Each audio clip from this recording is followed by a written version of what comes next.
Hey, welcome to a segment of the week called Topic Tuesday. I am Brandon Lay. I am your middle school pastor at Beachpoint Church.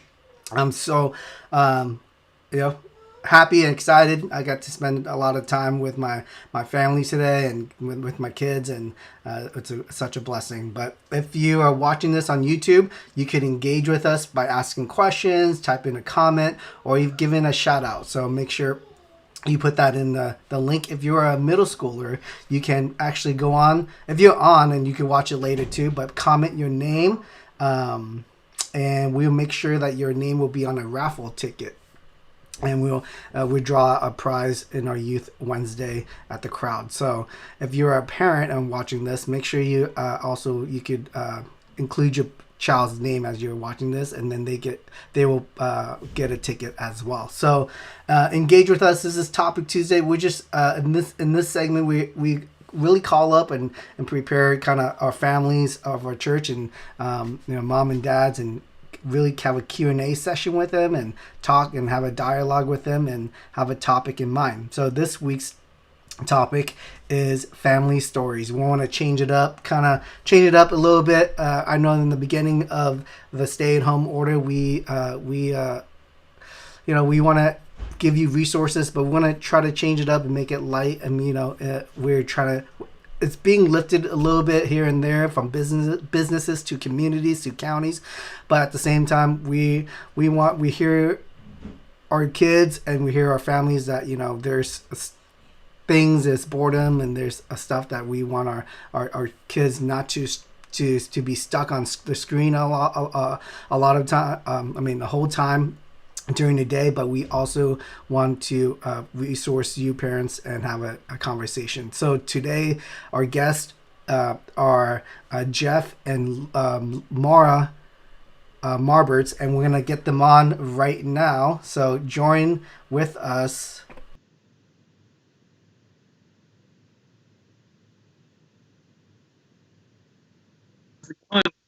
Good. Glad to be here.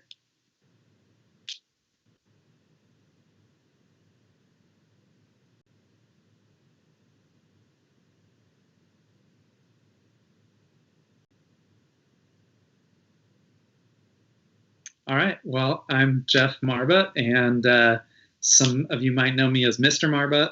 I'm a math teacher, 8th grade math teacher at Talbert Middle School. So some of you might be my students or future students or former students. But yeah, that's me. Hi, I'm Maura, and I am a teacher part-time at Giesler Elementary School. I do 4th and 5th grade instructional support there. And the rest of the time, I'm just at home being a mom.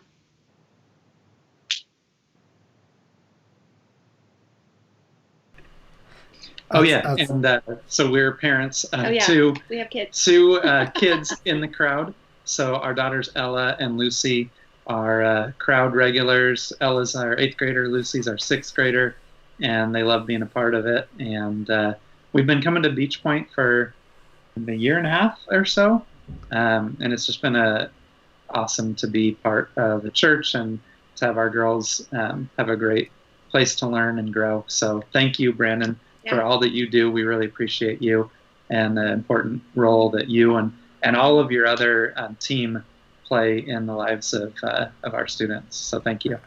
Yeah. And the girls went to preschool at Valley Day, so they've been around there for a long time. That's awesome. Yeah. Oh, and right. One of your crowd leaders, I have to shout out, Kaylee Thompson, is a former student of Mr. M right here. So awesome to have her now be a part of my daughter's life. So that's really cool. Yeah, that's awesome. Yeah, definitely. And Jeff, you play on Sundays as well on the worship team, so you could check him out in the background, strumming some strings. Well, let's kick it off. How are you guys doing as a family during this kind of uncertainty pandemic? Yeah, I know everybody's kind of handling things differently. It's uncertain times, unprecedented times for sure. in the world that our generation has never seen. Even my parents' generation never saw anything kind of like this. But our family, the four of us, we're like all introverts, so it's actually not too bad. We're doing fine. It's really nice to just be home together. We're playing a lot of games and just hanging out a ton and reading books. And, yeah, it's kind of, we're loving it. Yeah, I for me personally, I know that Bonnie is an introvert, more of an introvert, and I'm more of an extrovert. And our kids are like 2 and 3, so playing games, it's difficult at times. Yeah. But at your age in middle schooler, definitely, utilizing and capitalizing on those game nights. Yeah, we've kind of turned lunch into game time. Everybody kind of does their own school and work in the morning, and then lunch, we kind of convene and eat lunch and play a game together. That's awesome. What was the last game you guys played? Well, today we played Harry Potter trivia, and Ella and I smoked Lucy and Jeff. It wasn't even close.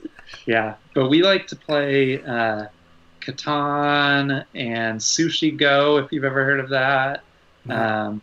What else? We'll play Monopoly sometime. Yeah, just card games, dice games, board games. Yeah. I like to play games, so it's actually been kind of cool. Like this period of time has provided us with, I think, like some really cool family bonding time to really create memories together that we might not have otherwise done. So there's some silver linings in what's been going on for us. Yeah. That's awesome. So this topic that I kind of presented for you, you guys, like a couple of days ago, and I'm sorry about that, but the topic of family stories kind of just resonate with my heart. I know growing up for me and my family aren't that tight, and my siblings and my brothers and sisters, we didn't get tight, like close until later on in the years. But just watching and witnessing your family, there's got to be some fun, some excitement, some memorable family stories. So let's kick it off with a funny story that you might have in your pockets to share with us. Pressure's on. So we were thinking about last summer, we did this epic cross-country road trip where we drove from here all the way across the country to visit my brother and his family in North Carolina. And then we drove back across the country a different route. So it was, I don't remember how many thousands of miles. Yeah. And it was like 3 weeks of us kind of just being on the road and traveling. And so we made a whole trip out of it, and we visited a whole bunch of places like the Grand Canyon and Yellowstone. Yeah, so it was really an awesome family experience for us to get to spend a few weeks doing that. Of course, some challenges along the ways of being stuck in a car together for many hours at a time. But one of the funny things that happened was we had seen that somewhere in the middle of Tennessee, I don't even remember where, but it was... it's going to come to me in a minute. Yeah, it was like, you have to drive like... Alamo, Tennessee. Alamo, Tennessee. Okay, yeah. There you go. You have to drive like way off the highway, go through these like backwoods things, but there was an animal safari park kind of a thing. Drive-through safari park where you stay in your car and you like drive through, and there's animals everywhere. Oh, wow. So we're talking like... what kind of animals were there? Alpacas, ostriches, zebras, giraffes, bison, deer. Yeah. All kinds of animals. All kinds of animals. So it was cool. It was really fun to see them up close because you just drive. It's like an open space, and you just drive, and they come right up to the car. And the funny thing is, you have the option of buying these things of feed. Like a big bucket of feed. A big bucket of feed. And then you can roll down your windows and try to feed the animals. And there's like no fence or anything. It's like they could stick their head into your car if you roll down the window. Wow. So discovered. We get there and we think like, oh cool. So we buy like buckets for both the girls and like take off. And thankfully there was a car in front of us, like a little bit away. So we're driving and we're like seeing the animals. Cool. There's a car in front of us, so they're stopped. So we're kind of waiting.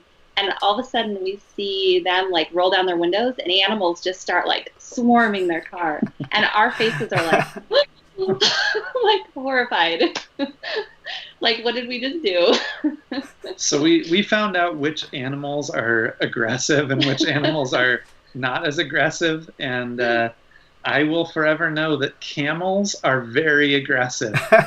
So I rolled down the window. I was in the driver's side. Because the girls at that point, after they'd seen that family, they're like, we're not rolling down our window. We're not doing this.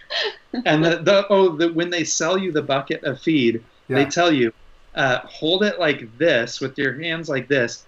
Don't put your thumbs in. Because they might bite your thumb. Because they could bite your thumb off.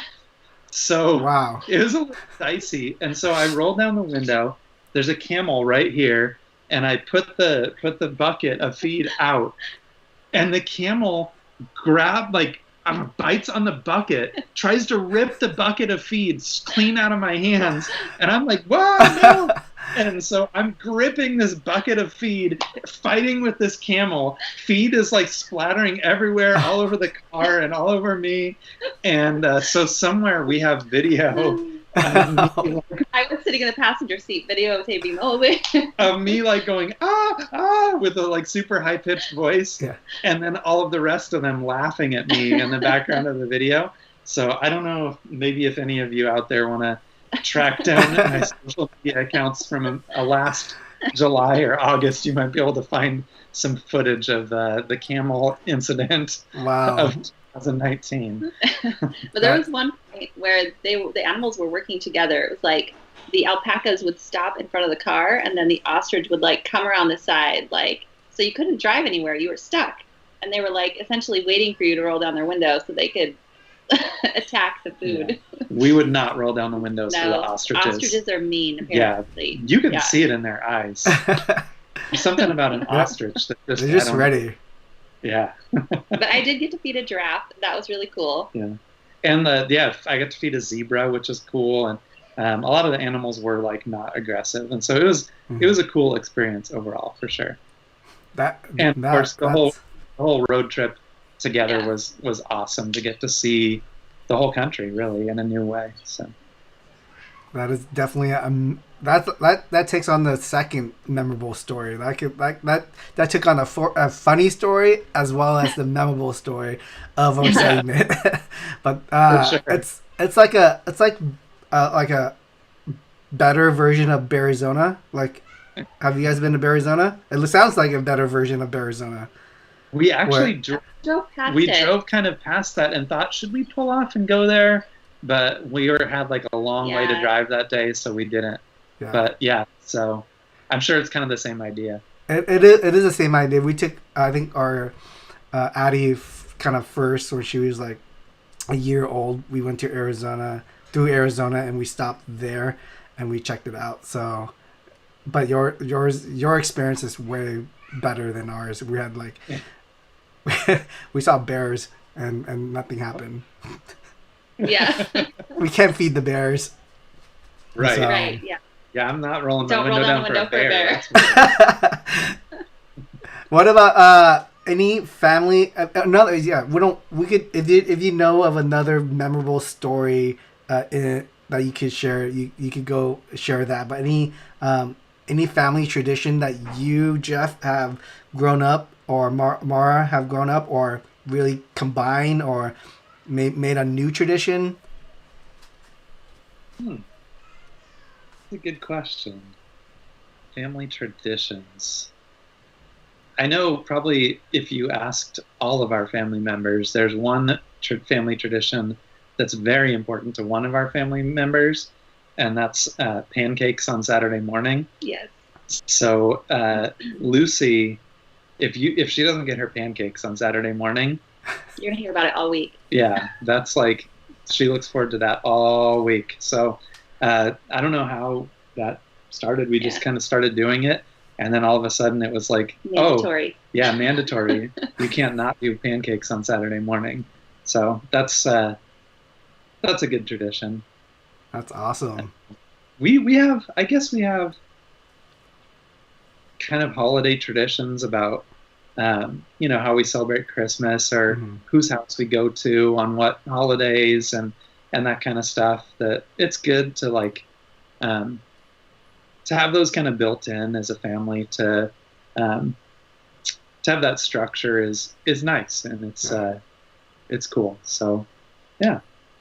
I married into movies like you said, some holiday movies like White Christmas on Christmas during the Christmas season, and then on the Fourth of July season, it's oh man, I've seen it every year. Like it's a musical. It happens in 4th of July during those time.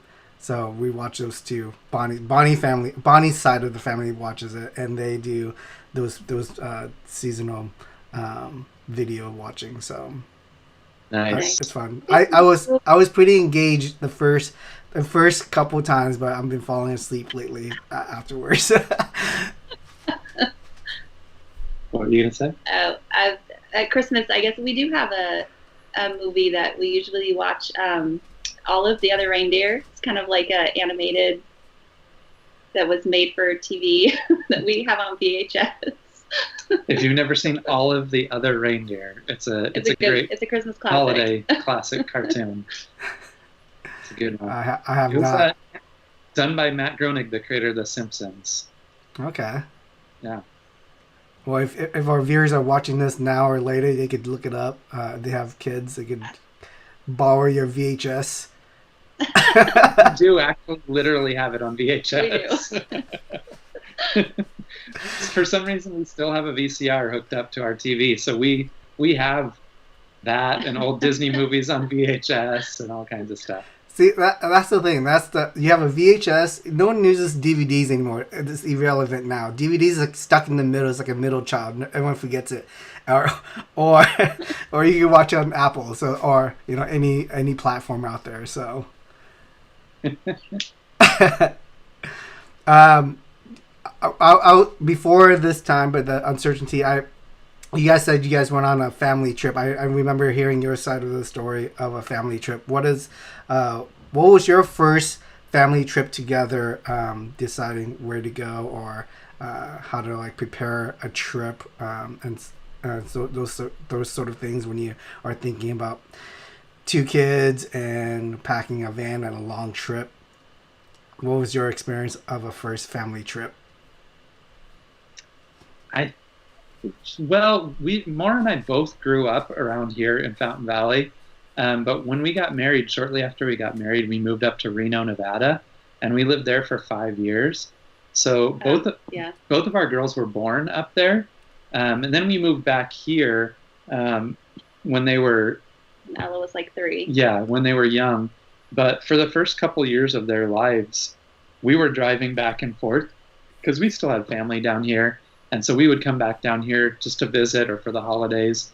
So we've had many, many trips from Fountain Valley to Reno, from Reno to Fountain Valley. Yeah, 9-hour car drives with babies. Lots of 9-hour car drives with babies. Yeah. So from the get-go, we had lots of long road trips, especially one memorable one, I'll say, was the Christmas that Jeff and the ladder, he was putting up Christmas lights, and he and the ladder slid down the face of the house, and he broke his elbow. And so I had to drive the whole trip because he had a broken elbow. So it was me driving in a snowstorm with a broken arm here and 2 babies in the back. That was fun. I did take a turn driving at some point, despite disability. That's funny. Yeah, it was unfortunate. Yeah. I still have a... That's something you should see on America's Funniest Videos. You're watching you sliding down a ladder. Yeah, especially when I was inside just working out on the TV. I had no idea. He was lying in the driveway yelling for me. Sorry. Yeah, it was a sad affair. Where the first trip? Let's talk about any plans in the after this uncertainty. Any family trips that's coming up for you guys? Yeah, so we actually this last spring break we're gonna go on a trip through Talbot with the school to DC and New York. Every other year there's a DC New York spring Right. break trip, and so we were gonna get to be chaperones, and both the girls are gonna get to come because this is the one year that they were both at Talbot, sixth grade, eighth grade, and of course that didn't happen. But we were really happy to find out eventually that that trip is getting rescheduled for next year. So we're really looking forward to getting to do the DC New York trip Mm. next spring break. So it's a ways off, but I've never been to New York City or Washington D.C., and so I can't wait to go and see all the sights, and we'll still be able to do that together as a family with 100 other middle school kids along the way. But it'll be fun. Yeah. Yeah. Well, we don't want to take up too much of your time, and thank you for joining us. But we want to finish off with like final encouragement from you to those who are maybe planning trips or even getting together and sharing these kind of lighthearted stories with each other. Any final and last minute some encouragements? I would say don't be scared of getting in the car together and going on a road trip. It was so much fun. All four of us just really enjoyed it. And even though we were in the car like 8, 9, 10-hour days, like stacked on top of each other, we had a blast. It was a really fun trip. And if you are going to do a car trip where you're in the car for a long time, audiobooks. Yes. Audiobooks are a good tip to make the hours go by faster for sure. That's awesome. Yeah. Well, thank you, Jeff, and thank you, Maura, for your time. This was fun. I had a great laugh. Hopefully, just those who are watching later, we got 2 thumbs up during this live. So you guys more than special to our church family and to the community. Thank you for all you do at the schools out there. So enjoy family time and enjoy just this moment. So thank you. Yeah. Glad to be here, and just again, thank you, Brandon, for all that you do and your whole team. We appreciate you guys a lot. Yep. Okay, we'll see you soon. All right. Bye. Bye. Bye.